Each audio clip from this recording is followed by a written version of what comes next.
Good evening students.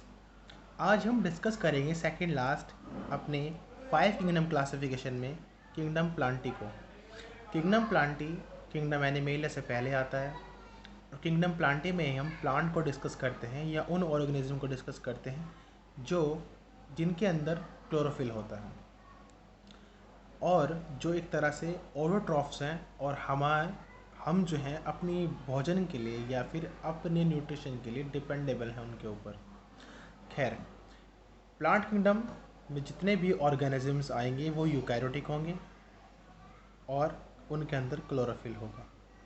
इनकी life cycle 2 phase में बटी होती है। इनका जीवन 2 फेज़ में गुजरता है, चाहे कोई सा भी प्लांट हो। पहला डिप्लॉयड स्पोरोफाइटिक फेज़ और दूसरा हैप्लॉयड गैमेटोफाइटिक फेज़। बेटा इसको आप सही कर लेंगे नोट्स के अंदर, वो सेप्रोफाइटिक नहीं है, स्पोरोफाइटिक है। ठीक है।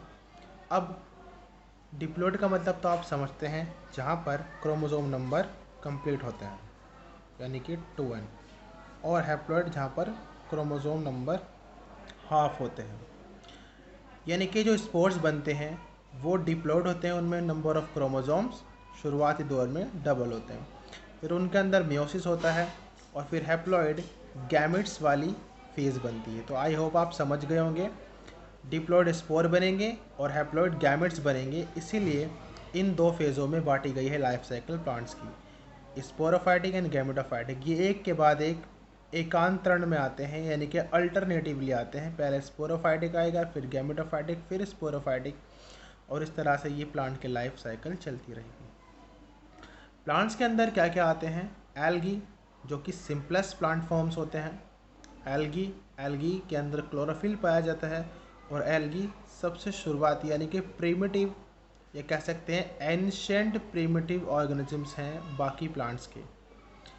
उसके बाद जो थोड़े डेवलप हैं वो हैं ब्रायोफाइट्स, यानी कि छोटी मोटी घास होती है, आपने देखा होगा जिनमें मॉस वगैरह, ये सब ब्रायोफाइट्स के अंदर आते हैं। उसके बाद आते हैं टाइडोफाइट, जो कि ब्रायोफाइट से थोड़े ज़्यादा डेवलप हैं। इनके अंदर वैस्कुलर बंडल जैसी संरचना थोड़ी बहुत डेवलप होती है, जबकि एल्गी और ब्रायोफाइट्स में टिश्यू ज़्यादा डिफ्रेंशिएट नहीं होते हैं और ना ही इनके अंदर वैस्कुलर बंडल्स पाए जाते हैं। इन तीनों में ना तो फ्रूट्स का निर्माण होता है और ना ही फ्लावर का निर्माण होता है, यानी कि इनमें एक अलग तरह की संरचना सेक्सुअल रिप्रोडक्शन को एक तरह से कैरी करती है। टाइडोफाइट से जो डेवलप प्लांट्स हैं वो है जिम्नोस्पर्म। इनके अंदर सभी चीज़ें होती हैं, वैस्कुलर बंडल्स भी होते हैं, इनके अंदर पत्तियां भी डेवलप होती हैं, लेकिन इनके अंदर फ्लावर नहीं होता है, इनके अंदर ना ही फ्रूट होता है। इनके जो बीज होते हैं वो नेकेड आई से देखे जा सकते हैं, इसलिए इनको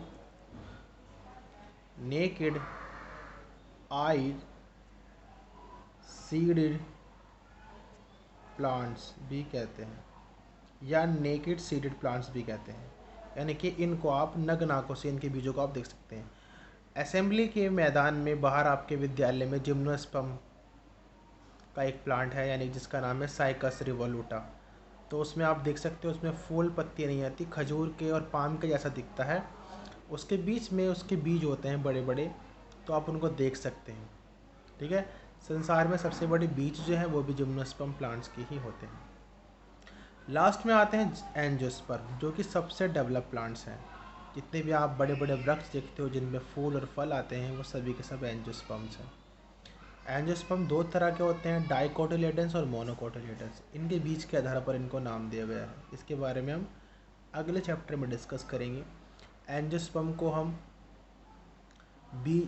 फ्लावरिंग प्लांट्स कहते हैं, यानी कि इनमें फ्लावर्स भी आते हैं और फ्लावर्स के बाद फिर फल आते हैं और फल के अंदर बीज बनता है और उन बीज से फिर नए पौधों का निर्माण होता है, इसलिए सबसे डेवलप प्लांट्स हैं। इनके अंदर जड़, तना, पत्ती और बाकी के जो स्ट्रक्चर्स हैं, फ्लावर स्ट्रक्चर वगैरह, ये सारे पाए जाते हैं।